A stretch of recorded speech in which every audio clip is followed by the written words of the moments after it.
தமிழக தலைவர் அண்ணன் சீமான் அவர்களை வணங்கி நாம் தமிழர் கட்சிக்கு இது கட்சி இல்லை, இது ஒரு குடும்பம்.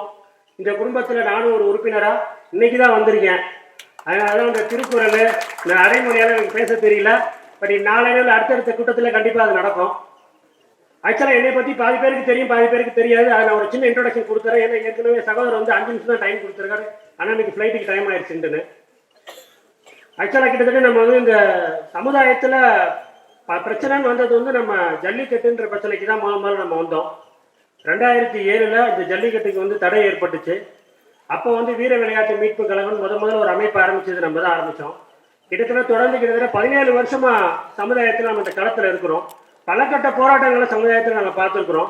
இந்த ஜல்லிக்கட்டு வந்து ஒவ்வொரு நகர்வுலையும் நாங்கள் இருந்திருக்கிறோம். ஏன்னா ஆரம்பத்துலேருந்து இந்த பாரம்பரியத்தையும் கலாச்சாரத்தையும் மீட்டெடுக்கிறதுக்கு எல்லா கட்டத்துக்கும் போயிருக்கோம். உச்ச நீதிமன்றத்திலேருந்து உயர் நீதிமன்றத்திலேருந்து தொடர் போராட்டங்கள்லாம் கிட்டத்தட்ட நான் ஒரு 100 போராட்டங்களுக்கு மேலே பண்ணியிருப்பேன். முதல்ல இந்த போராட்டங்கள் ஆரம்பிச்சதுன்னு பார்த்தீங்கன்னா, நாங்கள் முதல்ல இந்த ஜல்லிக்கட்டுக்கு போராட்டம் பண்ணுறத பார்த்தீங்கன்னா 10 பேர் 5 பேர் கூட வரமாட்டாங்க. 10 பேர் 5 பேர் கூட இல்லாமல் இருந்து இந்த போராட்டம் பார்த்தீங்கன்னா இன்னைக்கு ஒட்டுமொத்த உலகமே திரும்பி பார்க்குற அளவுக்கு வச்சோம். அது எங்களோட கடின உழைப்பு.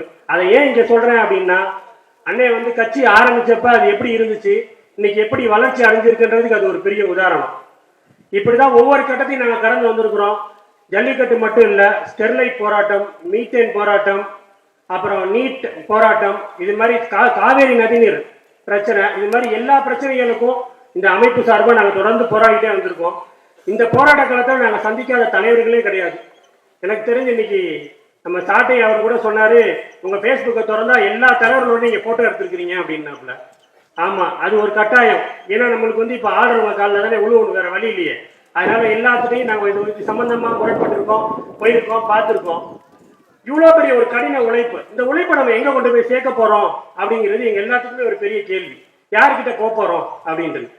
ஆக்சுவலா போன எலெக்ஷனுக்கே நாம் தமிழர் கட்சி சார்பா இந்த பாராளுமன்ற தொகுதி நான் தான் நின்றுக்கணும். அந்த இடத்துல ஒரு சின்ன லேக் அது பண்ண முடியாமல் போயிடுச்சு. இப்போ அதுக்கு வாய்ப்பு இப்போ வந்திருக்கு. கண்டிப்பாக அதை ஜெயிச்சு காட்டுவோம்னு வச்சுக்கங்களேன். இப்படி இருக்கிறப்ப எங்க அமைப்பு சார்பாக கிட்டத்தட்ட இந்த வீர விளையாட்டு மீட்பு கழகத்தில் தமிழ்நாடு சார்பாக கிட்டத்தட்ட 30,000 உறுப்பினர்கள் இருக்கிறாங்க. நாங்கள் எல்லாருமே தொடர்ந்து எல்லா தலைவர்களோட நடவடிக்கைகளையும் பார்த்துக்கிட்டு தான் இருக்கோம்.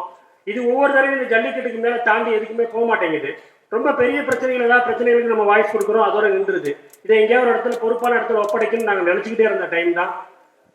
எல்லாரும் ஒரு சேர எடுத்த முடிவு தான், அண்ணன்ட்ட போயிடுவோம்.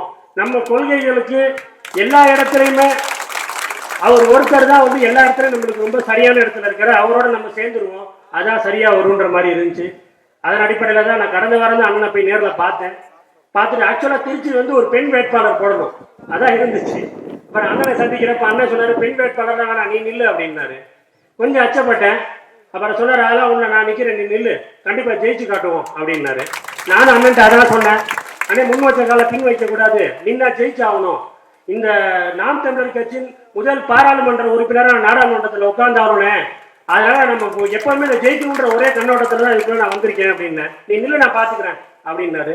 அன்னை கொடுத்த தெம்புல கண்டிப்பாக வந்துட்டேன். ஜெயிக்கிறதுன்ற வார்த்தையில சொல்ல மாட்டேன். இந்த நாடாளுமன்றம் நாம் தமிழர் ஆளும் மன்றமாக மாறும். அதை உறுதி எடுத்து அண்ணனுக்கு அந்த வெற்றி வாய்ப்பை, இது வந்து நான் வந்து கட்சி அறிமுக கூட்டமாக பார்க்கல, நம்மளோட வெற்றி கூட்டமாக பார்க்குறேன். இந்த வெற்றி கூட்டம் சீக்கிரம் திருச்சியில் போடுவோம். ஜெயிச்சுட்டு நான் எல்லாத்தையும் அழைக்கிறேன், கண்டிப்பாக வாங்க.